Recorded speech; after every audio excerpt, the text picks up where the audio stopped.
for some strange reason, hashtag Why Aliens Visit Earth is trending on Twitter. So I decided to make a video in response. The greatest of mysteries. Why don't they ever come here, or send here, openly? Of course there's nothing to that mystery, if we don't take so seriously the notion that we must be interesting. It's probably for moral reasons that they stay away, but even so there must be some degraded ones among them. Or physical reasons. When we can specifically take up that subject, one of our leading ideas, or credulities, will be that near approach by another world to this world will be catastrophic. The navigable worlds would avoid proximity. The others that have survived have organized into protective remotenesses, or orbits, which approximate to regularity, though by no means to the degree of popular supposition. But the persistence of the notion that we must be interesting, bugs and germs and things like that, they're interesting to us. Some of them are too interesting. Dangers of near approach. Nevertheless, our own ships that dare not venture close to a rocky shore can send rowboats ashore. Why not diplomatic relations established between the United States and Cycloria, which in our advanced astronomy is the name of a remarkable wheel-shaped world, or super construction?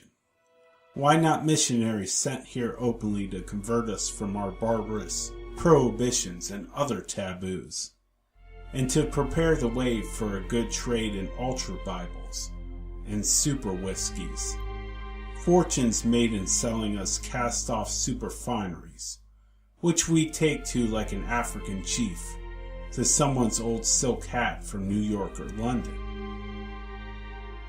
The answer that occurs to me is so simple that it seems immediately acceptable.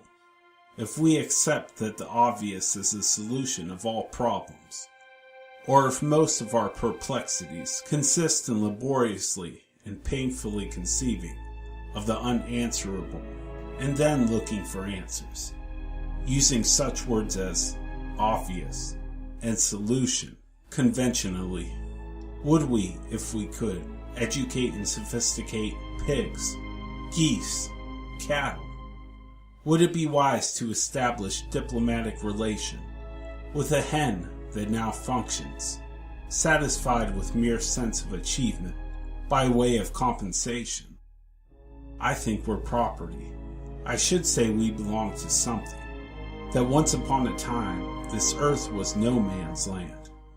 That other worlds explored and colonized here, and fought among themselves for possession.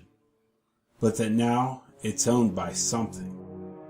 That something owns this earth, all others warned off. Nothing in our times, perhaps because I am thinking of certain notes I have, has ever appeared upon this earth, from somewhere else, so openly as Columbus landed upon San Salvador, or as Hudson sailed up his river, but as to surreptitious visits to this earth in recent times, or as to emissaries, perhaps from other worlds, or voyagers who have shown every indication of intent to evade and avoid. We shall have data as convincing as our data of oil or coal-burning aerial superconstructions. But in this vast subject, I shall have to do considerable neglecting or disregarding myself. I don't see how I can, in this book, take up all the subject of possible use of humanity to some other mode of existence, or the flattering notion that we can possibly be worth something. Pigs, geese, cattle. First find out that they are owned, then find the whyness of it.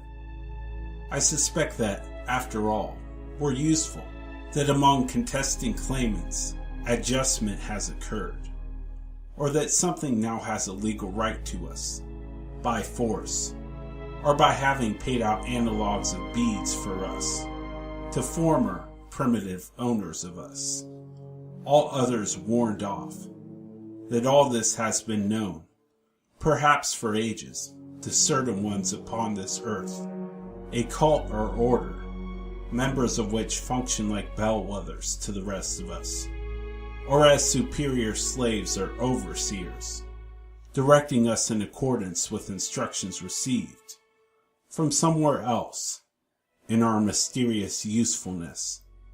But I accept that in the past, before proprietorship was established, inhabitants of a host of other worlds have dropped here, hopped here, wafted, sailed, flown, motored, walked here.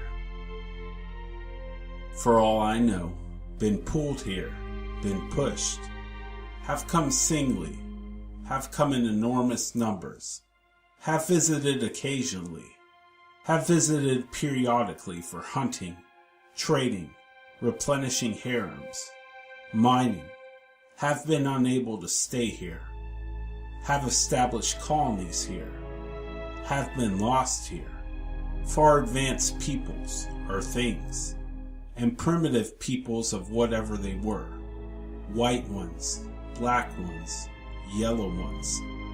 I have a very convincing datum that the ancient Britons were blue ones. Of course, we are told by conventional anthropologists that they only painted themselves blue. But in our own advanced anthropology, they were veritable blue ones. Note of a blue child born in England. That's atavism. Giants and fairies, we accept them, of course. Or if we pride ourselves upon being awfully far advanced, I don't know how to sustain our conceit, except by very largely going far back. Science of today, the superstition of tomorrow. Science of tomorrow, the superstition of today.